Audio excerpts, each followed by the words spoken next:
Hello, I'm Maciej Henneberg.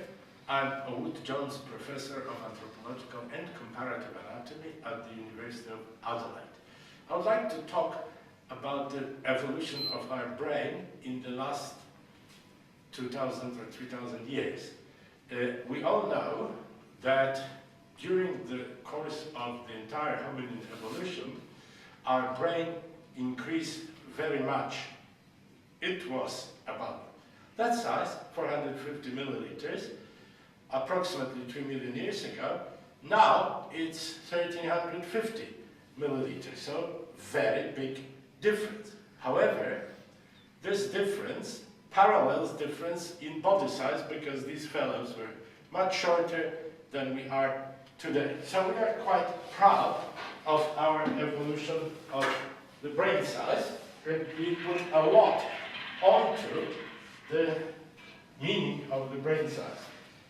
Let's say 3 million years ago, and let's say now, and that's what was happening with our brains. Except, at the end of Ice Age, something changed. And our brains went back to be smaller. By how much?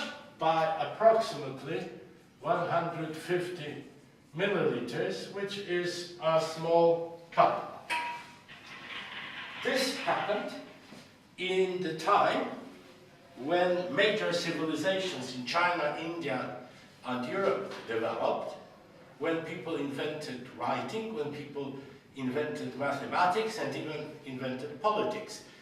Therefore, the size of the brain is not indicative of how well we can use it. To illustrate the point, here is the skull, dated at about 30,000 years ago, from France, Cro-Magnon. And here is a skull, European, from the last 100 years, donated very kindly to medical science. This is obviously exaggerated difference just to stress the point, but on average it is about 150 milliliters difference. How do we explain this difference? It clearly has nothing to do with mental abilities. It has to do, however, with the amount of active tissues in the body. Bodies of our ancestors at the end of the Ice Age were more robust, they were better muscled, and therefore more nerve cells in the brain cortex was necessary to control more muscles. As we moved into more sedentary lifestyle, agriculture, and urbanization, we didn't need that much muscle, and therefore many of us lost muscularity. We became more gracile. As there were food shortages, it actually became advantageous to have a smaller body.